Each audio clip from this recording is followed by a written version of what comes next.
Sergio Checo Perez. Perez. Yeah. I remember the moment when basically I wasn't told what to do. You know, when we were just having a chat there and with all the drivers and so on.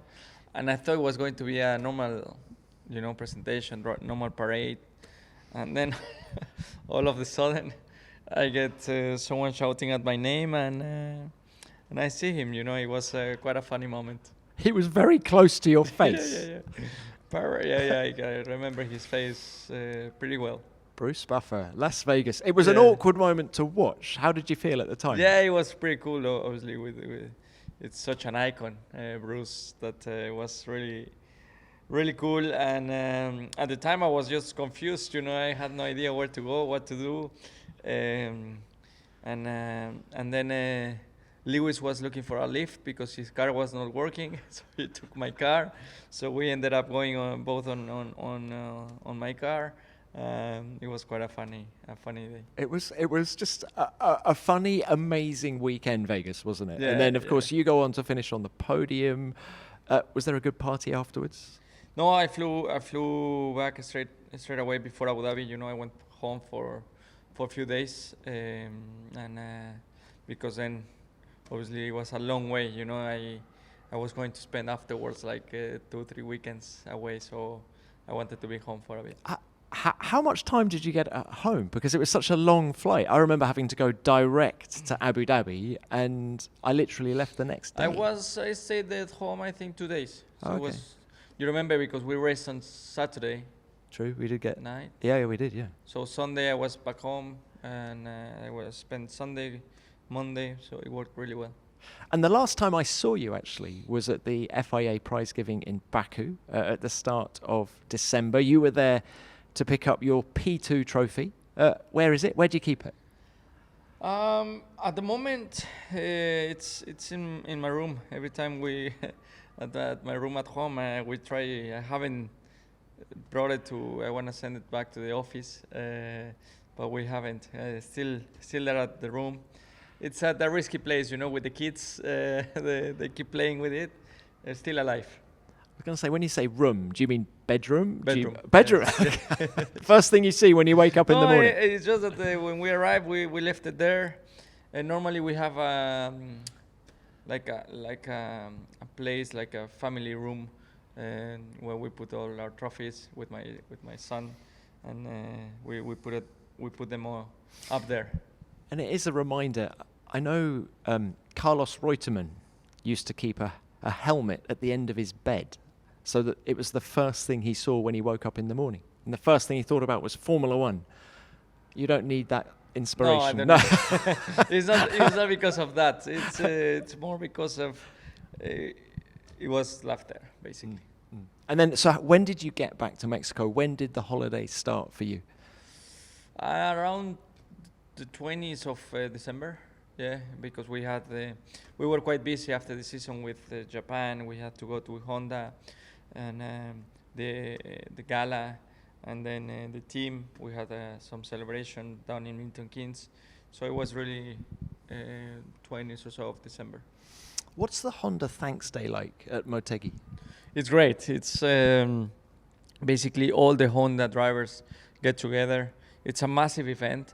And as you can imagine, the Fiji circuit is pretty much full, and the energy of the Japanese fans is great. Did I see a picture of you on a MotoGP bike? Yeah. Did you actually ride it? No, they didn't let me ride it, but it was the bike from Mark. He was explaining me how he does it, and we do some karting with Daniel, with Yuki, with Max. So it's a pretty cool event. Do you ride a bike? I mean, when Marc Marquez is telling you how to do it, I assume he's telling you to get your elbow on the ground, right? Yeah. It's pretty impressive what they do, to be honest. Yeah. I wouldn't. They're brave. Yeah. I think they're pretty brave. And so when you do get to switch off, you arrive back in Mexico. Just tell it, how quickly do you stop thinking about Formula One? Does it take you a while to wind down, or can you just switch it off? It's hard to disconnect because you are always thinking what went right, wrong, what you can improve, how you can be a better driver. how you can prepare better for next season. So it's always in the back of your mind. Although luckily when I'm home, I can be really far away and I have a life out of the sport. But at the end of the day, this is my life, and I want to be the best possible I possibly can. So it's difficult to separate, but at times it works well. And when I'm at home, I'm fully into my family and into my friends, and not much Formula One. What do you do to unwind? It really comes like automatically. Obviously, I keep training when I'm at home. Do you? Do you not even have a break from that? I mean, you mean on the break? Yeah. Oh, on the break, I don't train. I don't train at all. I try to, but I think I went to the gym once or twice, so not much. I don't actually believe you, because here we're recording this at the pre-season test, and I've seen a lot of drivers come up to you and compliment you on your physique, saying that you look stronger. That doesn't happen by doing nothing. No, I mean, the thing is that we get back to it in January, so effectively right. You get two, maximum 3 weeks of doing nothing.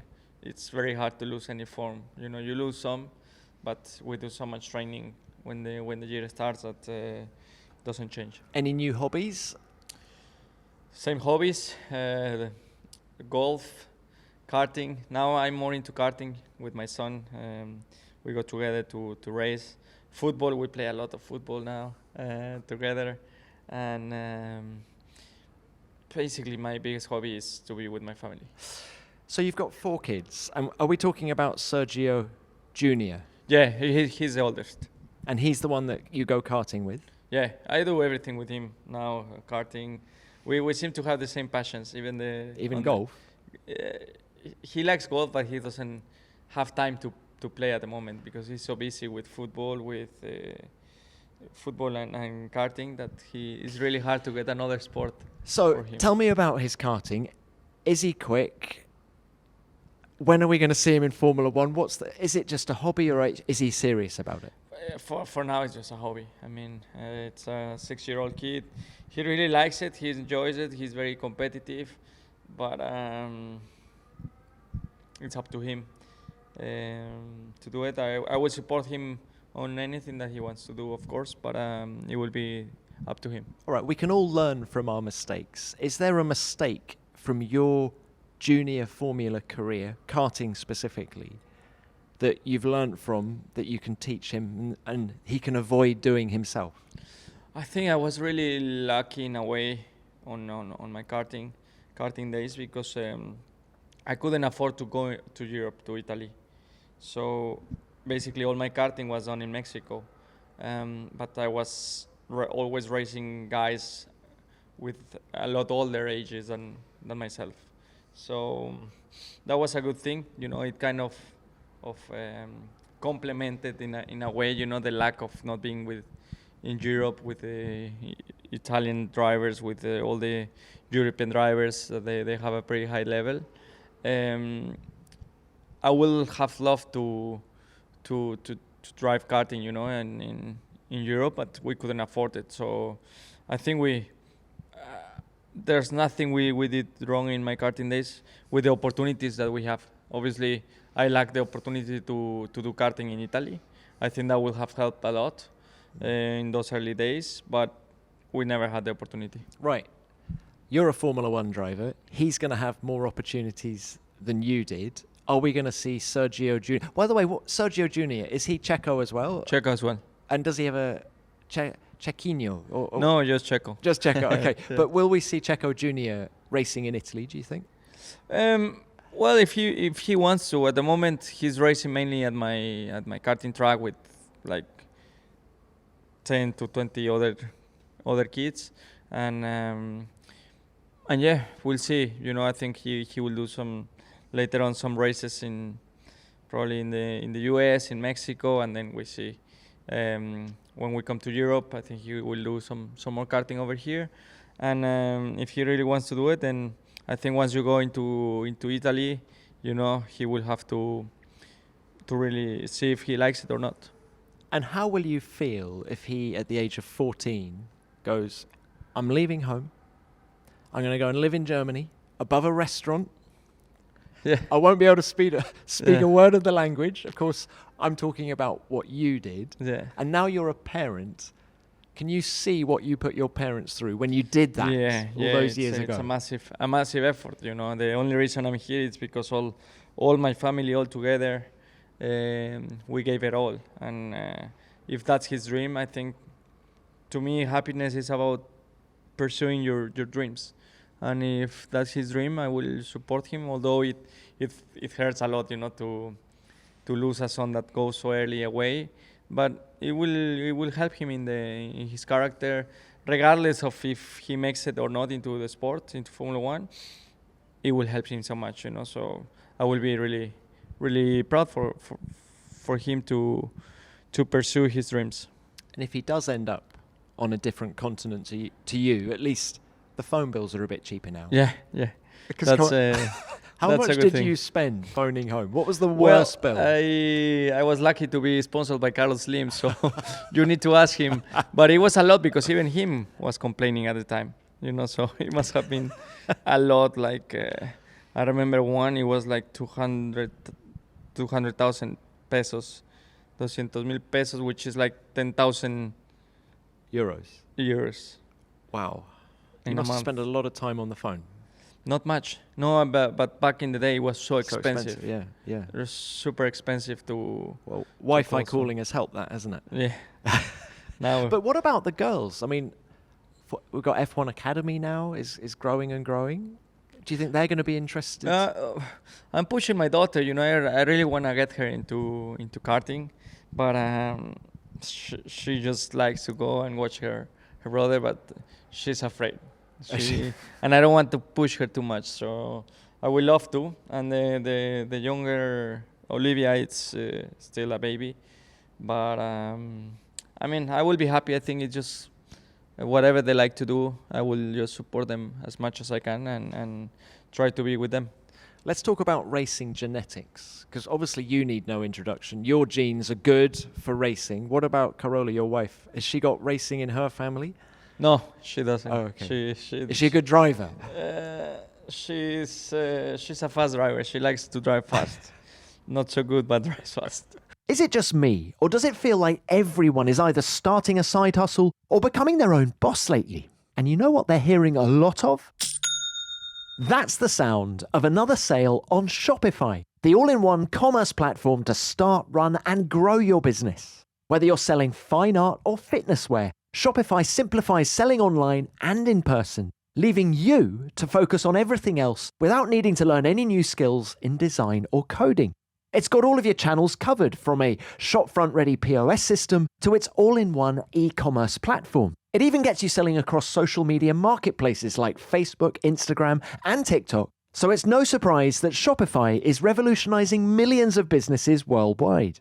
And what I love about Shopify is how empowering it is for entrepreneurs, giving you complete control over your business and brand while quietly supporting you every step of the way with its award-winning help and extensive business course library. No matter what your goals are, you'll find it's full of industry-leading tools designed to ignite your growth and give you the confidence to take your business to the next level. So what are you waiting for? It's time to get serious about selling and get Shopify today. This is Possibility, powered by Shopify. Sign up for a $1 per month trial period at shopify.com/beyondthegrid, all lowercase. Go to shopify.com/beyondthegrid now to grow your business no matter what stage you're in. Shopify.com/beyondthegrid.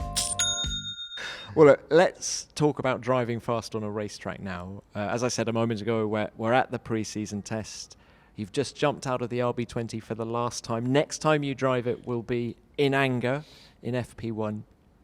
What are your first impressions of that car? Positive. I think we made a step forwards.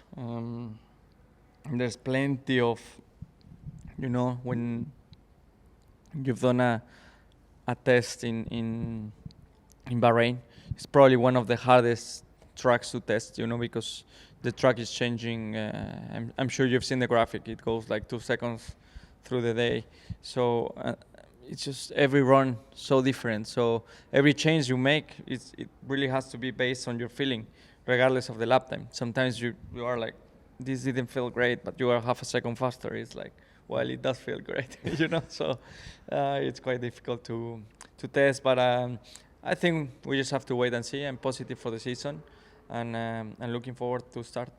It looks radically different to last year's car. How long did it take you to get it dialed in as you wanted it, or is it still a work in progress? No, it did. Especially with my program I basically went straight into long run, and was like just dialing in, obviously a new car, figuring how to drive it and so on. So I think we made some good progress. We've understood quite a lot, and I mean, we are so limited on testing that we did the most we could. I remember you telling me last year that, I can't use the word weakness because it was such a dominant car, but one of the weaknesses of RB19, if we can call it that, was through the slow speed. Yeah. Has that been rectified? Is that better this year? It's better. It is better, yeah. So what kind of feeling are you getting now? I think that we just improved in all areas. We've done a step forward, and it's all relative, you know. I think also the competition has done a step forward, so it's going to be an interesting championship. Look, it's so difficult to read testing, but do you think anyone is a bit closer than they were last year? Do you think we're going to have a closer fight at the front? Yeah, definitely. I believe Ferrari are looking good from what I've seen so far. Mercedes, we haven't seen much of Aston and McLaren at the moment, and like I said, you know, it's so hard to know, but they will be up there. I mean, I will expect quite a close fight. And what about the change in direction of this car? When you first saw the drawing, well, when did you first see the drawings for the RB20? Basically, was when early in January. Yeah. Yeah, it was the What first was time. your first reaction? Well, when you see it in drawings, it's hard to pick up, you know, to notice. I could see that it was a difference, but I thought it was just an evolution, rather than when I see it for the first time, it was like, wow, this is a very different concept. And the ambition of Red Bull Racing is something that I find just so admirable. It would have been too tempting to just sit on your laurels and say, well, look, we've got the right concept here, let's just evolve what we have. But no, that the team is always wanting to break boundaries. It's everyone at Red Bull. Really, the philosophy of the team is just pushing us as much as possible, regardless of if we are winning. I think it's only Red Bull who will have just chosen to go that path, you know, after having such a dominant year. It's year 4 for you in the team. Just how comfortable are you feeling now? A lot more comfortable, a lot better in the team, understanding a lot more the Red Bull philosophy of setups and stuff. I think every year you spend with the team is just better and better, because people sort of forget how long it takes to get fully up to speed with a culture of car, of concept, because all the cars out there are really close, but how they get the lap time achieved is super different across teams. And you're working with Hugh Bird, your race engineer. Is it just, are there Chinese walls in the team? Is it just you guys on your own, on your car number 11, and then there's Max over there and you don't have much to do with him? Or is there a really good cross-pollination of information and ideas?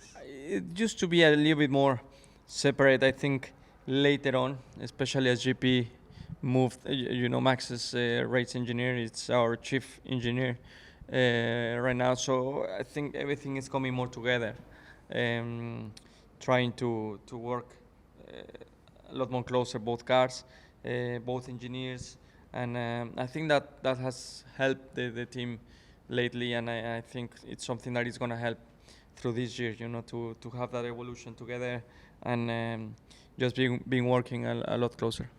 How would you describe your relationship with GP?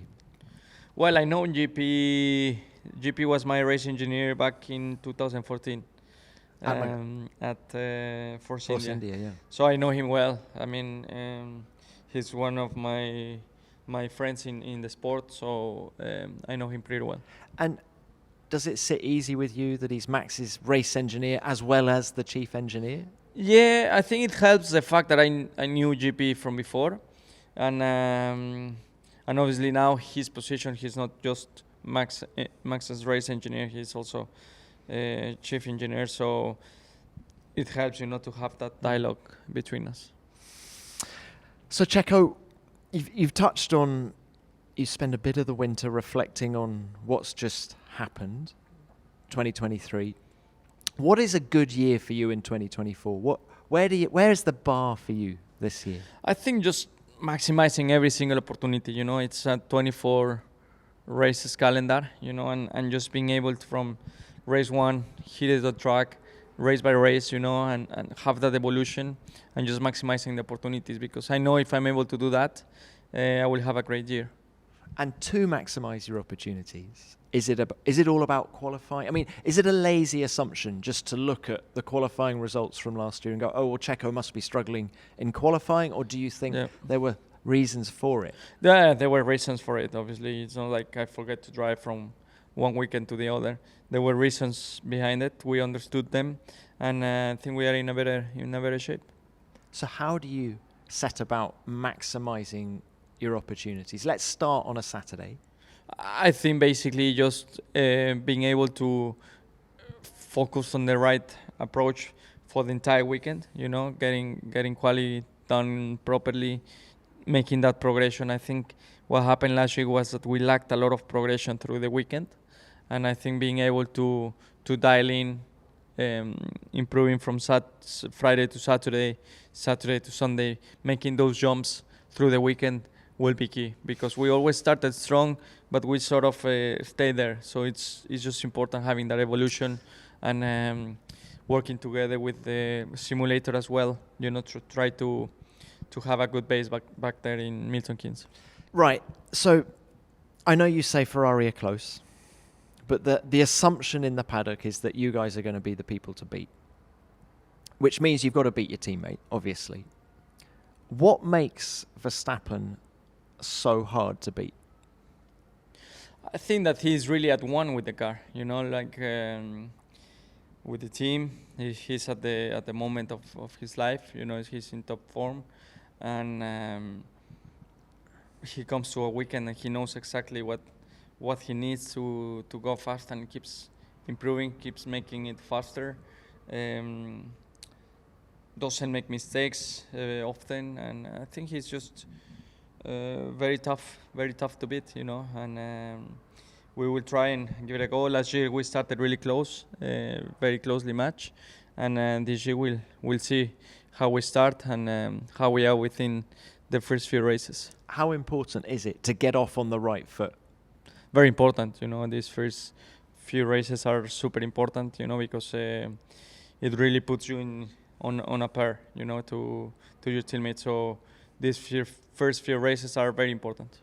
Because as you say, those first certainly four races last year, you were right there. And when you're analysing 2023, what conclusions did you reach as to why it slipped away? Because you were on the money to begin with.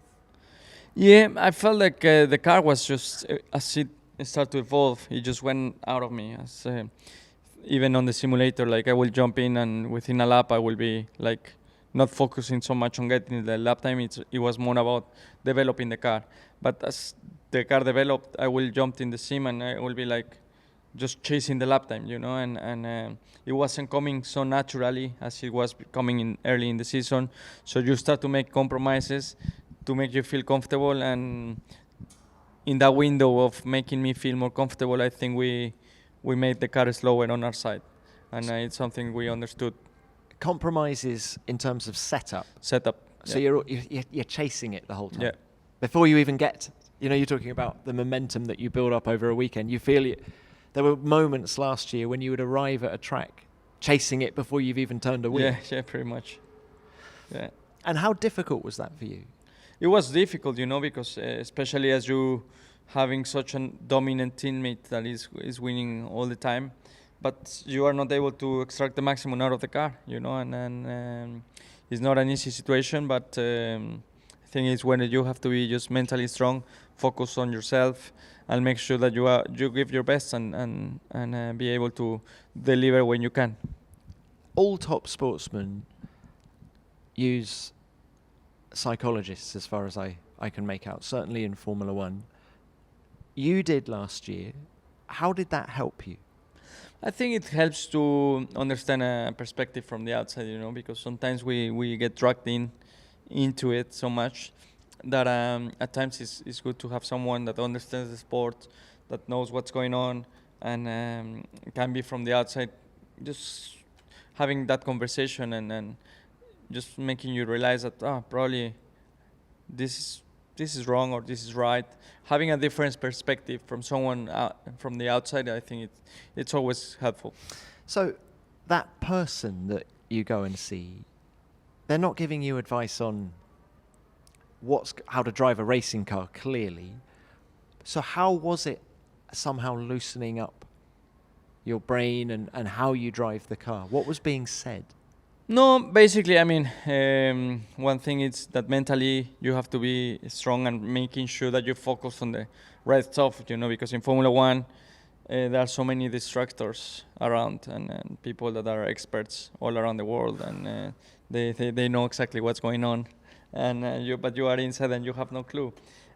So just making sure you focused on your job, it's the main key, and don't let any noise or any of the outside noise influencing any of your decision. I think that's the key. We're all used to seeing the drivers turn up to the races kitted out in their best outfits, each with their own unique style. But there's one thing all great clothing has in common for you to look and feel your best, and that's a well-tailored item that fits your shape perfectly. And that's why I'm delighted to have been introduced to Indochino. It can be so hard to find good-fitting items that still feel comfortable. But Indochino makes fully customized clothing that doesn't require a trip to the tailor to get that perfect fit. You can measure yourself at home using their step-by-step guide to create your personalized profile, or just visit a showroom where they do it for you and get a custom suit starting at just $399. I used Indochino's online service to try it out and size myself up for one of their Blue Haley cotton stretch shirts. And let me tell you, it was so easy to place an order. I've never done anything like this before, but the website walks you through every single measurement you need, which only takes about 10 minutes. And when it comes to customization, they've thought about everything from the length you need to the buttons, the collar, and the pockets. And you can choose whether you want your cuffs angled or a classic French cuff. You're really getting that tailored experience with Indochino without the luxury price tag. And all those little details you might not normally consider really do make for a stylish, personalized statement. I can't wait to try my shirt when it arrives, and it will, of course, make an appearance in the FIA Drivers' Press Conference or on one of the upcoming Beyond the Grids, which can be watched on F1's YouTube channel this season. So, level up your game with Indochino. Go to Indochino.com and use the code GRID to get 10% off any purchase of $399 or more. That's 10% off at Indochino, Indochino.com with the code GRID. Hi, Beyond the Grid listeners, it's Lawrence Barretto here. So we've had a first look at the upgraded cars for 2024, and we could very well see a fight on our hands this season. With F1 TV Pro, you can experience every angle live. That means live streaming and riding on board. Plus, join me and the team for exclusive weekend shows. The best part, you can watch how you want, anytime, anywhere, on any device.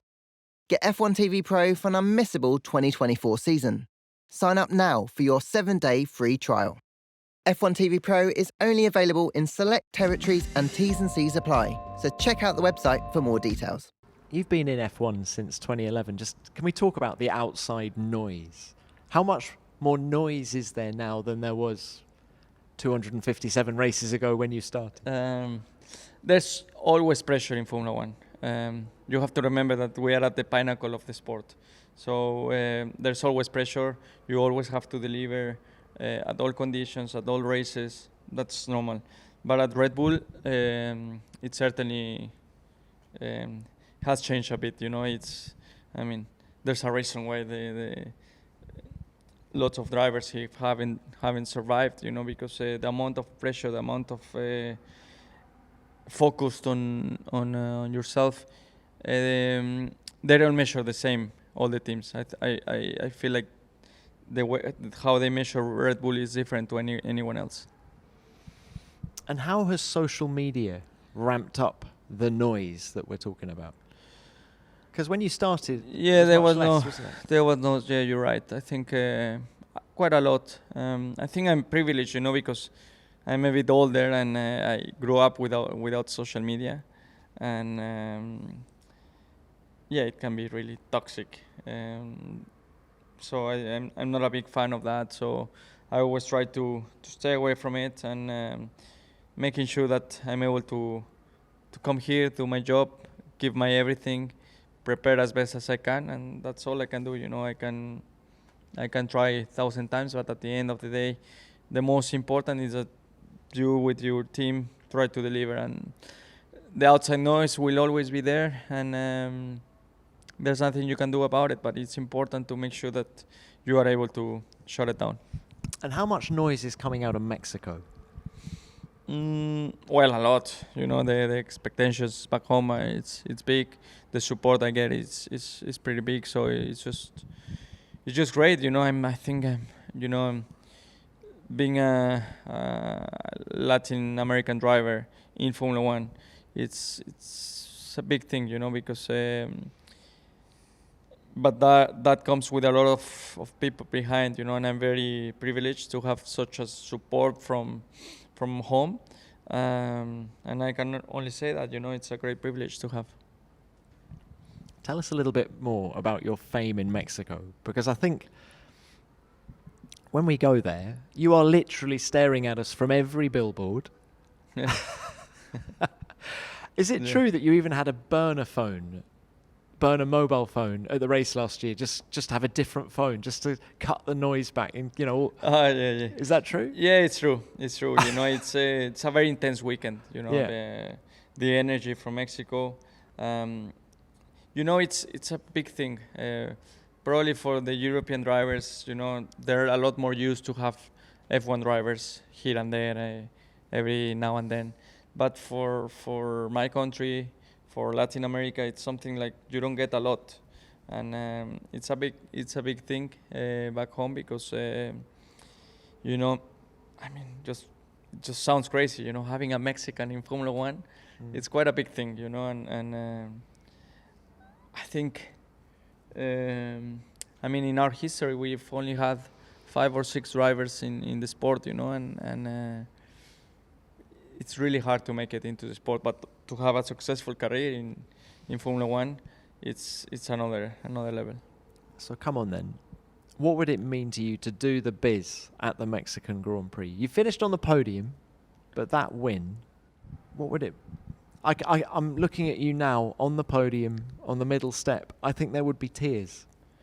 Well, you never know how you will react to it, but it will be a big dream for me, you know, to be able to win at home, you know, in front of my home crowd will mean a lot. Do you dream about that? It's a dream. Yeah, it's definitely a dream, a big one. I've won great races, historic races, but I think one that I'm missing is winning at home. It's a funny one, isn't it? Jenson Button never won the British Grand Prix. And he always says, I'd give up so many of the other races just to have won at Silverstone.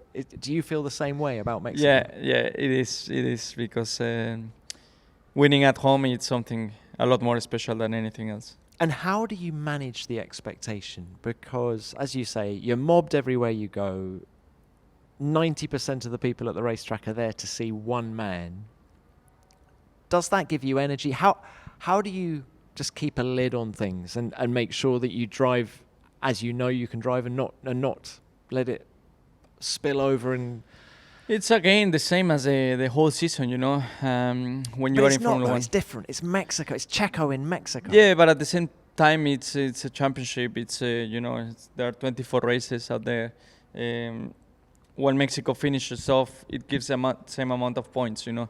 If there is a race that you want to do even better, it's obviously your home. But the best way to do it is by focusing on track, focusing on the right stuff, because it's so easy to get distracted from it and get carried away from it. But how do you stay focused? I'm fascinated by you. It's interesting, your entourage, the people that you take with you to the races, is very similar to the one that you had back in the day. There's, Lewis has been with you since the early days. Is it Xavi, your trainer, still comes to, how important is it for you to just have those old friends, old faces around? Does it help keep you grounded? Does it help keep you focused? Yeah, but also, having the contact with your race team, making sure that, I always take them for dinner when we are in Mexico, because I like to remember myself and them that we're here for Formula One, and that Formula One takes priority above anything else. So that is the main thing for us. What restaurant?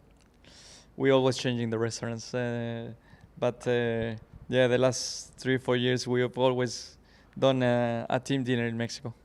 With you. Does Max turn up, or is it just your side of the garage? Sometimes, no, the whole team. I invite the whole team, and Max has been to a couple of them. Cool.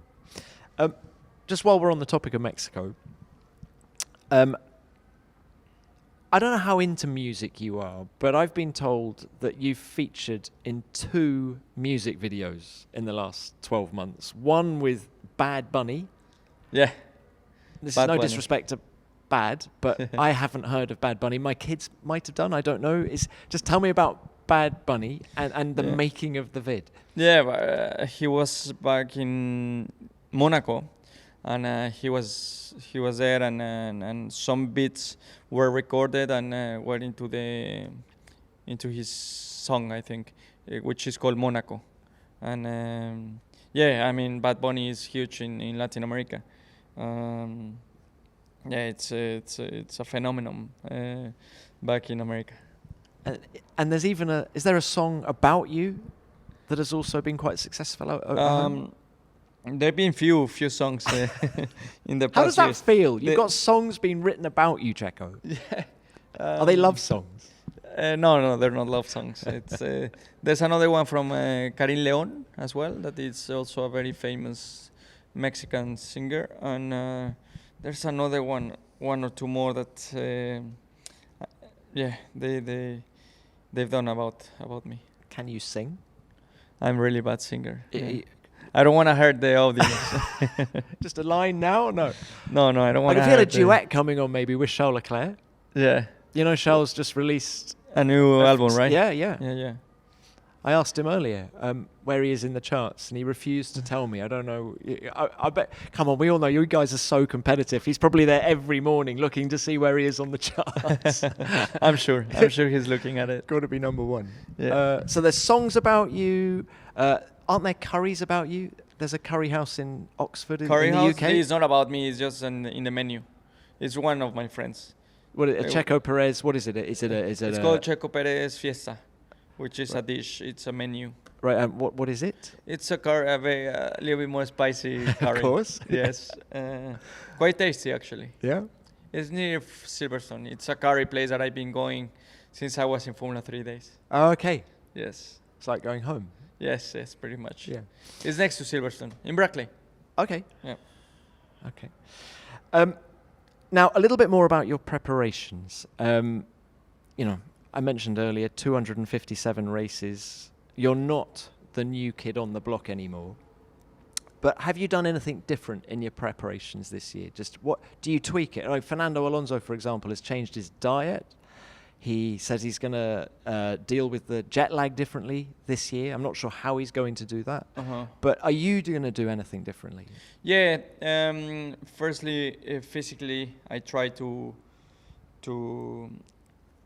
put more training phase, more training regime in place for the start of the season, because then later on it's all about maintaining.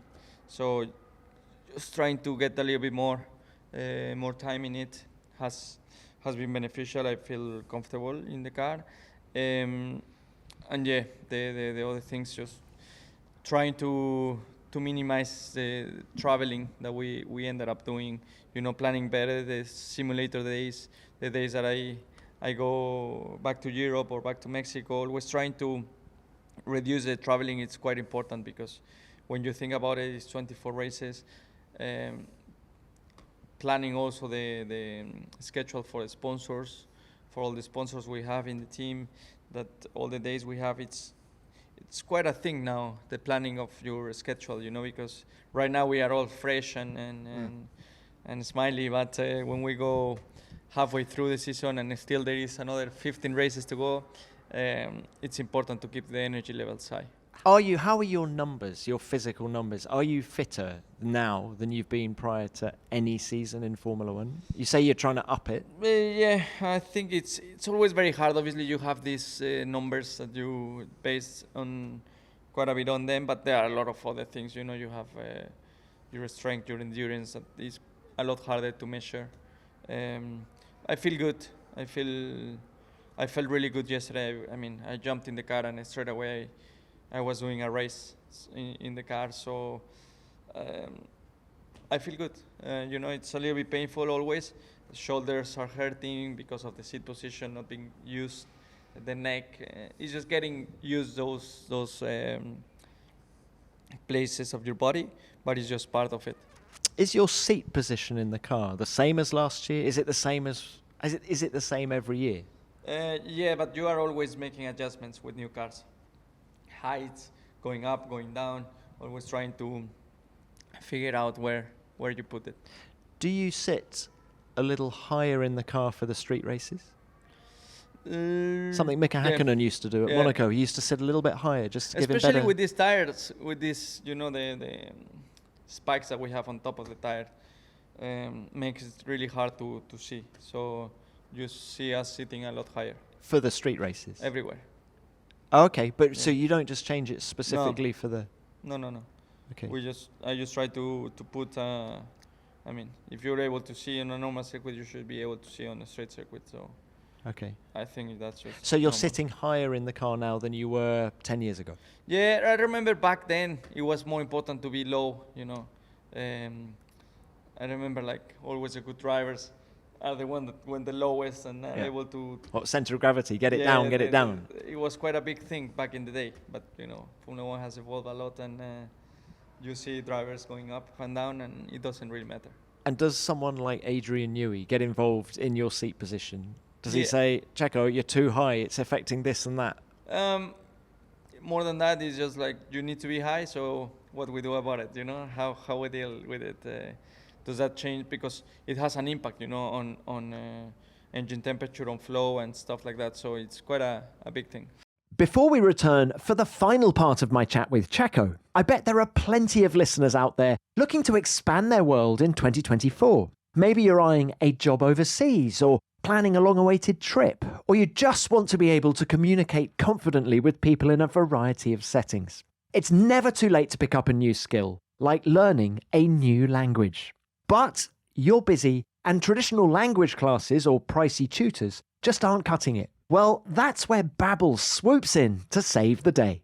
I bet Checo wishes Babbel was around when he first moved to Germany as a 14-year-old. Just think of Babbel as your language learning buddy, helping you nail those real-life conversations like a pro. No more boring drills, we're talking lessons designed by experts to get you chatting in another language in no time. Because Babbel is all about personalizing your learning journey and cheering you on with in-app feedback and progress trackers. And its speech recognition function is excellent, so you'll sound smooth as butter, even if you've been butchering the pronunciation until now. And the best bit is how easy it is to fit it into your schedule. You can squeeze in a quick lesson during your coffee break or while you're waiting for the bus. We're talking just 10 minutes a day to level up your language game whenever and wherever you want. So whether you're dreaming of ordering a croissant in Paris or sealing that international deal at work, Babbel has got your back. Right now, Babbel is offering our listeners 6 months free with a purchase of a 6-month subscription with the promo code GRID24. Go to babbel.com/play and use the promo code GRID24 for an extra 6 months free. That's BABBEL.com/play, promo code GRID24. Babbel, your guaranteed path towards speaking a new language. Now, a lot of people listening to this will think of you as a street circuit specialist.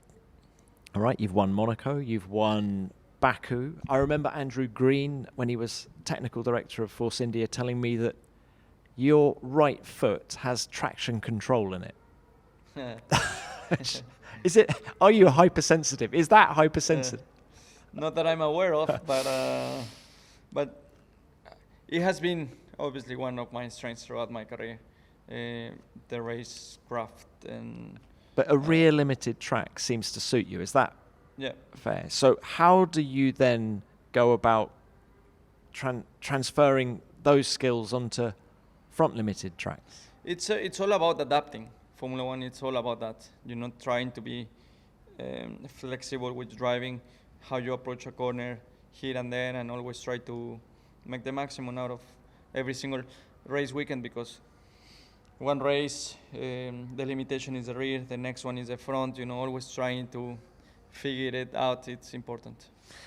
So Checo, I'm getting loads of positive vibes out of you. I know you've only done a day and a half in the car, and in fact the schedule here was changed a bit, wasn't it, because of the schedule, but because of the drainage problem that we had. But I'm getting positive vibes.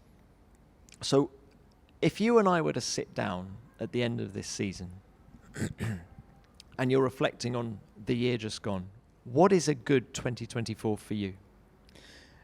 A year where I perform at my best within myself, that I really make a step as a driver in all races throughout the year. That will be a good year for me. Just making sure that I keep progressing, that I keep getting better year by year, and that will obviously be translated to the results. And last year was a bit up and down, can we say? Yeah. When was the last time you sat down and was having that conversation with yourself in December where you felt that you did get the maximum out of yourself? When was the last time where you went, that was a good season? I've had good seasons, definitely. I think one of them, it's a lot how you are able to get the maximum out of the car, out of you. I think the year before, what was it, 22? 22. 22 was a better season, I think I grew up a lot, and that's why I started the year so strongly, because it was such a good year. It was a year that I really developed, and I was coming up together with Red Bull, and that's why at the beginning of the year I was on a par to Max. And but as things evolve, we got a little bit more difficult. So it's something we gotta make sure that doesn't happen. Okay, and there is going to be a lot of, we're back to the noise thing, the background noise. But with Lewis going to Ferrari in 2025, it has sort of opened up the driver market massively. There's going to be a lot of talk about you, obviously. Do you enjoy that musical chairs? And in Julian Jacobi, your manager, do you feel you got the right man calling the shots or helping you call the shots? Yeah, definitely. I think it's just, we've been working together for a long time. I do my job and I let him do his job. It's as simple as that. If I deliver on track, it will be easier for him, and for me, it's all about results. So, after 14 years, you get less bothered about it. It's not like when you are a lot younger, you are a lot more concerned of Formula One. You think Formula One is too big when you come here, and then you realize that it's just a sport, know. And has the senior management at Red Bull given you a target? Is it a number of wins that they want you to achieve, or is it less specific than that? They will just observe and see how you. They just want me to perform. They know what I can do. They just want me to perform at my best, and if I'm able to do that, they for sure they will want me to stay. Okay. Daniel Ricciardo said that when he took some time out at the start of last year, one of the things he wanted to do was to fall back in love with Formula One. Remember why he fell in love with racing all those years ago. And he says it's really helped him just sort of get a different perspective on it, a more sort of excitement in a way. Do you feel the same way? Do you feel you need to re-engage with that Checo from 20 years ago? And No, I feel like I'm really in a good positive way. How I see the sport, how I deliver the maximum out of myself, how I get the maximum out of myself. I think it's really important, how you approach your race weekends and your life. So I'm pretty happy in general the way I see and feel the sport. I have a vision of it, and I'm happy the way I see it. And can you remember the eureka moment when you first fell in love with Formula One? Well, it was when we started karting, very much when we were 4 or 5 years old. Is when that was the first time that I was like, wow, I hope one day I can be there. And whatever happens this year, you're a man who's going to love Formula One forever. Yeah, definitely. It's been my life for many years. Not just the years that I've driven in Formula One, since before. It has given me everything. It's been I think I will always be grateful to Formula One, and it's been a massive pleasure to be part of it. I think every single people that come here and see how these sports operate, it's a great thing, and it's just great to be part of it. Many more years to go, though. Yeah, definitely. not that many, but there are good years ahead. Until you become a racing dad with Sergio Jr. and you do it all we again. We race, yeah, exactly. Yes. It's when I don't want to say it never, but you never know what the future holds. Once you retire, you really want to go. I feel like the day I retire, I really want to go disappear for a few years, and do something different. But you never know if I have to be here. Checo, it's been brilliant to have you on the pod. Thank you very much for your time. Before you go, we've got a new thing this year. Our quick fire questions, okay? And I've got 5. What else are you good at, number 1? Good question. I'm lucky to be a racing driver, I'll say. No, I'm good at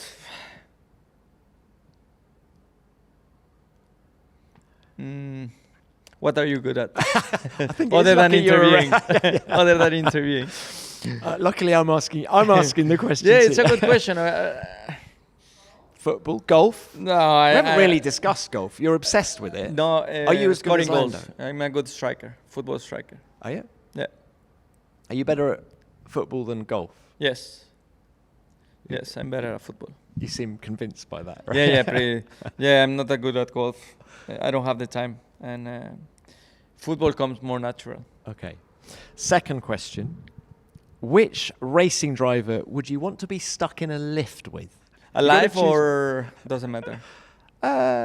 Let's do both. That's a good idea, yeah. Current grid and then someone else. Obviously, Ayrton Senna, we love to meet him. I think he was a great guy. I feel like we have a lot in common, how we see the sport and how we live our lives as well.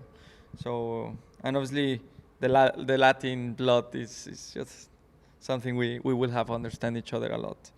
And alive,